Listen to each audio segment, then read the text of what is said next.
اور مکہ کی پاک سرزمین پہ کیا اعلان کیا کہ ہم کیوں نہ اس محمد کو اسی شہر سے نکال دیں. توبہ نوش. اور چند قبیلوں نے یہ فیصلہ کیا کہ کیوں نہ ہم ان کا قتل کریں. توبہ نوش باللہ. ہمارے پیارے نبی اسی مکہ کی پاک سرزمین جب کفار مکہ ہمارے پیارے نبی کی جان کے دشمن بن گئے تو اللہ پاک کی طرف سے حکم آیا کہ اے پیارے محمد صلی اللہ علیہ وسلم آپ مکہ سے ہجرت. ہمارے پیارے نبی مکہ چھوڑنے سے پہلے جبل ثور جس پہ غار ثور ہے. یہ اس کو میں زوم کر دیتا ہوں. یہ غار ثور ہے. اوپر چوٹی پہ جو بڑا پتھر ہے اس کے نیچے غار ثور ہے. یہ ناظرین کو دکھانا مقصود ہے. بڑے بڑے غفار بڑی بڑی تلواریں لے کے توبہ نوش باللہ ہمارے پیارے نبی کو گھیرے. ہمارے پیارے نبی اللہ کے حکم سے زمین سے مٹی کو اٹھاتے اور اپنی ہتھیلی میں بارک پر جیسے اس پہ قرآن کی آیت پڑھ کے پھونک مارتے ہیں ہوا میں دھولتے ہیں وہ کفار مکہ جتنے بھی ہوتے ہیں ان کی آنکھوں اندھی ہو جاتی ہیں اور ہمارے پیارے نبی ان کے درمیان سے نکلتے ہیں اور سیدھا حضرت ابوبکر صدیق رضی اللہ تعالیٰ عنہ کے گھر اور فرماتے ہیں کہ اے صدیق حضرت ابوبکر صدیق رضی اللہ تعالیٰ عنہ کے فرماتے ہیں کہ یا رسول اللہ آپ نے یہاں پہ آنے کی قلت کیوں کی آپ مجھے حکم کرتے میں خود آپ کے پاس چلاتا. تو ہمارے پیارے نبی فرماتے ہیں کہ اے صدیق ہمیں اللہ کا حکم ہو گیا کہ ہم مکہ کو چھوڑ کے مدینہ کو ہجرت کر دیں. تو چلو ہم نے ہجرت کے لیے بولے جیسا آپ کا ہو. ہمارے پیارے نبی اور ان کے صحابہ جیسے ہی اپنے گھر سے باہر تشریف لاتے ہیں تو ایک راستہ مدینہ پاک کو جاتا ہے اور ایک راستہ جبل ثور کو جاتا ہے. یہ جو جبل ثور کا راستہ ہم طے کر کے آئے یہ مدینہ کے راستے سے اور راستہ ہے خلاف تاکہ اے صدیق کفار مکہ ہمیں مدینہ کے راستے میں ڈھونڈیں گے.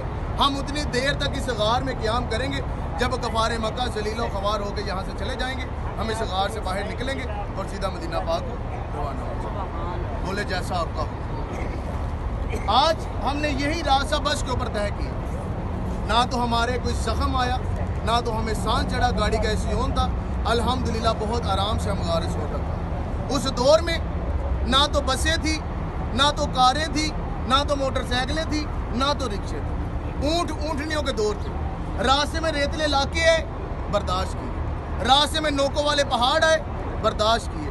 آج الحمدللہ ہمارے پاس لا الہ الا اللہ محمد رسول اللہ کی دعوت. آج الحمدللہ ہم اپنے پیارے نبی کا کلمہ پڑھتے ہیں.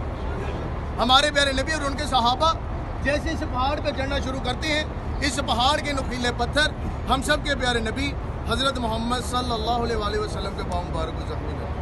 اس پہاڑ کی جو اونچائی ہے وہ 5500 فٹ بتائی جاتی ہے. آج کے دور میں 4-4.5 گھنٹوں میں لوگ اوپر جا کے نیچے آتے ہیں. جیسے اس پہاڑ کے نخیلے پتھر ہم سب کے پیارے نبی کے پاؤں مبارک کو زخمی کرتے ہیں تو حضرت ابوبکر صدیق رضی اللہ تعالیٰ عنہ ہم سب کے پیارے نبی کو اپنے کاندھوں پہ اٹھاتے ہیں اور اس پہاڑ پہ چڑھنا شروع کرتے ہیں. انہوں نے ہمارے پیارے نبی کو کیا اپنے کاندھوں پہ اٹھایا پوری کائنات کو. ہمارے پیارے نبی اور ان کے صحابہ جیسے اس غار کے آگے پہنچتے ہیں تو حضرت ابوبکر صدیق رضی اللہ تعالیٰ عنہ کے فرماتے ہیں کہ یا رسول اللہ اگر آپ کی اجازت ہو تو پہلے اس غار میں تشریف لے جاؤں تاکہ اگر کوئی چیز تنگ کرے تو وہ پہلے مجھے کرے میرے پیارے آقا.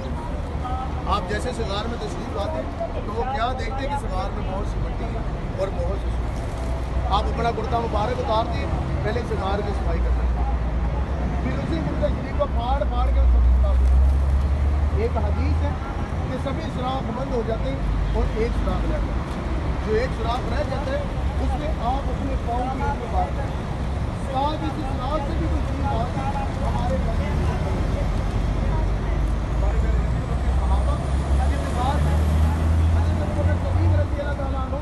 جیسے ہی اپنی ایڑی مبارک کی سوراخ بناتے ہیں کپڑا ختم ہو جاتا ہے.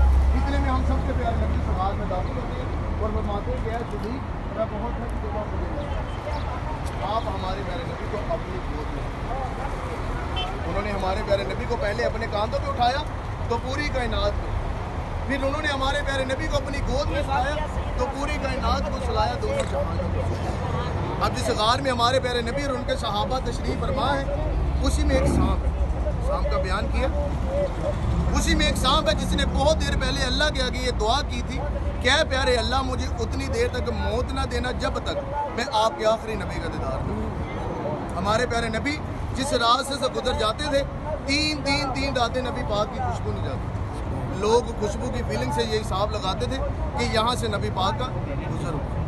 اس شام کو جیسے ہی ہمارے پیارے نبی کی خوشبو آئی اس کے ملنے میں تڑپ زیادہ ہوئی. اس نے جیسے سے غار میں آنے کی کوشش کی, راستے میں حضرت ابوبکر صدیق رضی اللہ تعالیٰ عنہ کی ایڑی مبارک غائل ہوئی. اس نے اس کو غصے سے ڈنگ مارا اور واپس چلا.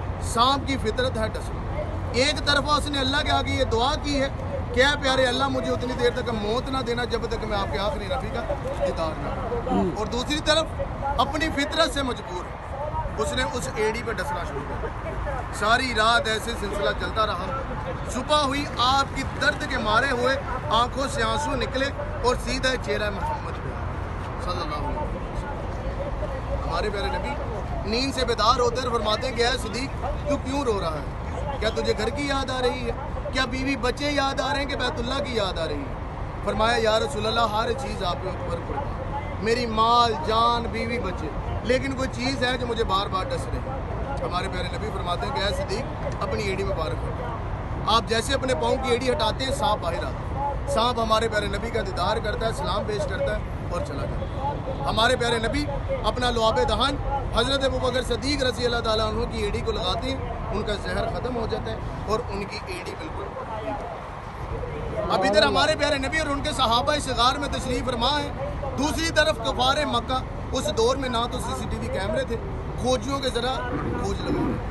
سبھی قبیلوں نے ہمارے پیارے نبی کو ڈھونڈنا شروع کیا. اسی مکہ کی پاک سرزمین پہ اعلان ہو گیا کہ جو محمد کو ڈھونڈے گا صلی اللہ علیہ وسلم اس کو انعامات میں 9 سرخ کلر کے اونٹ دیے جائیں. اس دور میں جس گھر میں سرخ کلر کے اونٹ ہوتے تھے وہ سب سے امیر کہلایا گیا.